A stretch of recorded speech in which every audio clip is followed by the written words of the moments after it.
Today's lecture is called 3x3 Magic Square, Suduko.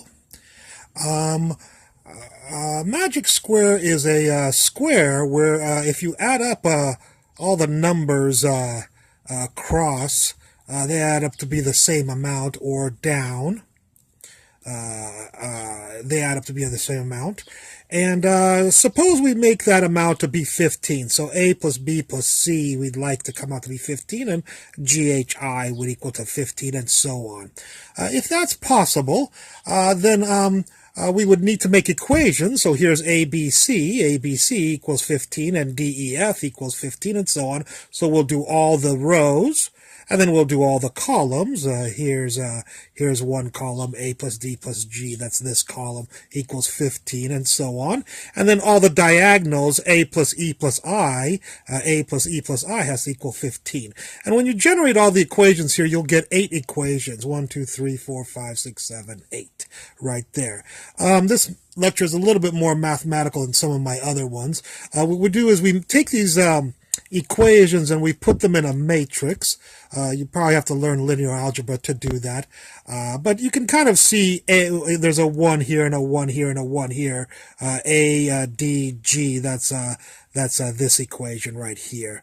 And B, E, H is this equation. I'm doing them a little bit out of order just to make the matrix look a little bit symmetric. All the empty slots will have zeros here. All the empty spaces have zeros. I just didn't write in the zeros because I was too lazy. So we have all these equations here equal to 15. That's why there's a row of 15s right here. So these equations can be diagrammed with this matrix. What we'll do is put this matrix in reduced row echelon form, which again you will have to take linear algebra to learn that. But it's basically we're solving these equations, and when we solve them with I did it with a calculator, TI-84 or whatever calculator or computer program you'd like to use on the internet, you'll get this matrix. Again, all the empty slots will have zeros in them, although I did write some of the zeros in there just to be thorough.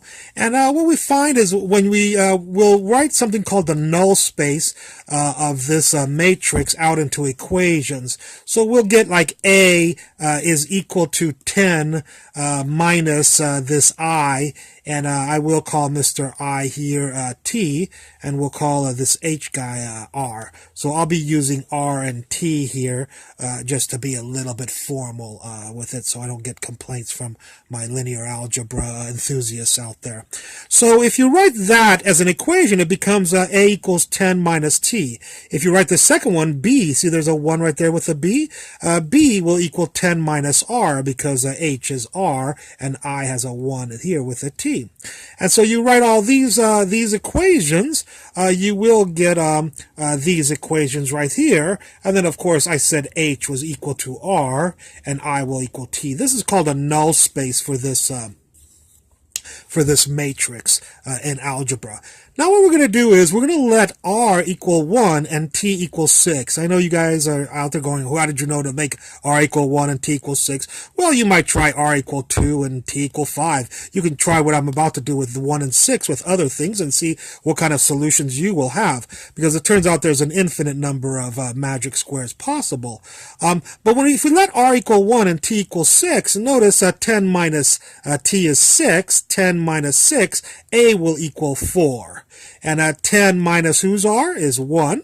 So 10 minus 1, B will equal 9.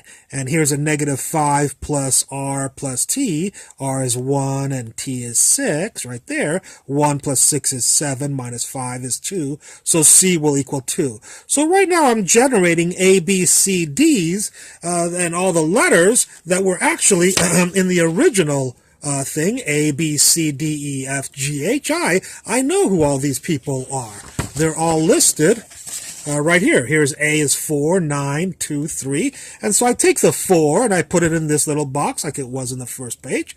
There's a 9 is Mr. B, and 2 is right there, and 3 is right there, and 5 is right there, and 7 is right there, and 8 is right there, and 1 is right there, and 6 is right there. A, B, C, D, E, F, GHI. See, we filled the original. We solved for this original thing. If all the rows and columns and diagonals have to add up to be 15. Let's see if they add up to be 15. Well, this row, 4 plus 9 plus 2, that adds up to be 15 right there. That's 6 and 9 is 15. Here's $10 and $5 is $15. And this will be 15 also if you add 8, 1, and 6. And this will be 15, and this will be 15. 9 plus 5 plus 1 is 15. 2 plus 7 plus 6 is 15. And so, watch the diagonals. 4 plus 5 plus 6, that's 15. And 8 plus 5 plus 2 is also 15. So all the rows and columns and diagonals sum to 15. This is called a magic square right here, where you can make all the rows and columns add up to the exactly one number. We notice that this method can be generalized to any sum besides 15. After all, in our original matrix, we could have put 17 in here instead of 15, or 22, or 343. So you can solve this for any sum you like. So notice that the 15 I chose was just an example. But if you want, choose some other thing and then solve it to this. You'll get different numbers here. And, of course, you'll get different solutions in a different magic square right there. Also, this method can also be generalized to, we did a 3 by 3 matrix here, or a magic square. There's 3 here and 3 here. But why can't we do a 4 by 4? Yes, it's going to be a little bit more difficult, a lot more equations in a bigger matrix. But with this method, we can solve a 4 by 4 or a 5 by 5. Now, I know a lot of you people play Suduko. So when people give you gigantic squares that have to add up to be a certain amount all along a row, you might say, hey, I can use this method to solve this. You can. For those gigantic Sudokos, it's going to take quite a while to type all those stuff in and solve the equations. But once you get it programmed into a program, yes, you can use this method to solve Sudokos extremely fast. I hope you enjoyed this lecture, and I look forward to any comments you have concerning it. Thank you very much. Bye.